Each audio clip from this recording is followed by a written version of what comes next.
سر سب سے پہلے یہ بتائیے گا، سپریم کورٹ میں اس وقت زیر التوا کیسز کی تعداد 55,000 سے تجاوز کر گئی ہے. ہمارے آنریبل ججز صاحبان جو ہیں وہ سو موٹو لیتے ہیں اور اس کے بعد ہم دیکھتے ہیں کہ ان کی شیلف پر جو فائلز پڑی ہوتی ہیں، جو کیسز ہوتے ہیں، وہ عام آدمی کے جو کیسز ہیں، وہ پبلک انٹرسٹ کے مقدمات ہیں، وہ جائیدادوں کے معاملات ہیں، وہ ڈیلے ہوتے جاتے ہیں. تو آپ کو نہیں لگتا کہ یہ جو فگرز سامنے آئے ہیں اس کے بعد عدلیہ کو اب سارے جوڑنا چاہیے اور اس کے اوپر اب کچھ فیصلہ کرنا چاہیے کہ کیا کرنا ہے ان معاملات کا؟ ٹھیک ہے، ہم آئینی مقدمات کو سنیں، ہم سیاسی معاملات کو بھی اگر دیکھنا ہے تو دیکھیں، لیکن جو اصل کام ہے کرنے والا اس کو بھی کیا جائے اور اس کے لیے کوئی لائے عمل بنایا جائے.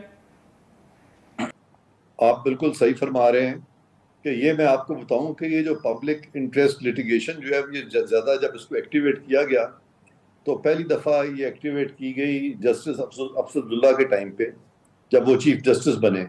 جسٹس افضل اللہ جو ہے وہ 3 سال کے لیے پاکستان کے چیف جسٹس بنے.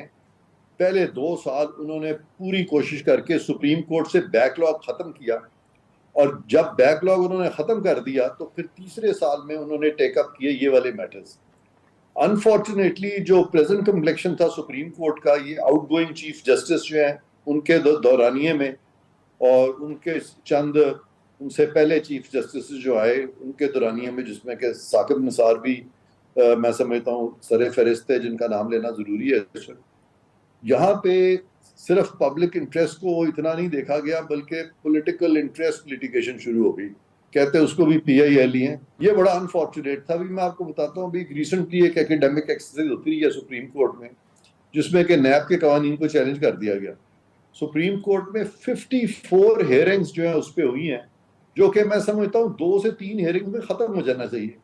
جب آپ کسی لا کو انکانسٹیٹیوشنل ڈکلیئر کرتے ہیں تو آپ کو نظر آ جاتا ہے کہ اس میں کیا چیز انکانسٹیٹیوشنل ہے، لیکن یہاں پہ 54 ہیئرنگ میں ایک ایفرٹ ہوتا رہا کہ کس طرح سے ہم اس لا میں کوئی نہ کوئی نقص نکالیں تاکہ ہم اس کو کسی طرح سے ختم کریں.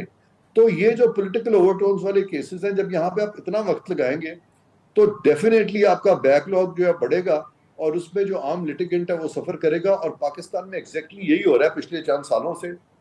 تو میں امید رکھتا ہوں کہ نئے چیف جسٹس جب آئیں گے تو وہ کم از کم اس طرح کے جو میٹرز ہیں جہاں پہ کہ سپریم کورٹ کو ایک سیاسی اکھاڑا بنا دیا جاتا ہے اور جہاں پر کہ صرف ایکیڈیمک کویسچنز ڈیسائیڈ کیے جاتے ہیں اور پبلک انٹرسٹ سے زیادہ پولیٹیکل انٹرسٹ کو دیکھا جاتا ہے، اس طرح کے جو کیسز ہیں ان کو ڈسکریج کیا جائے گا.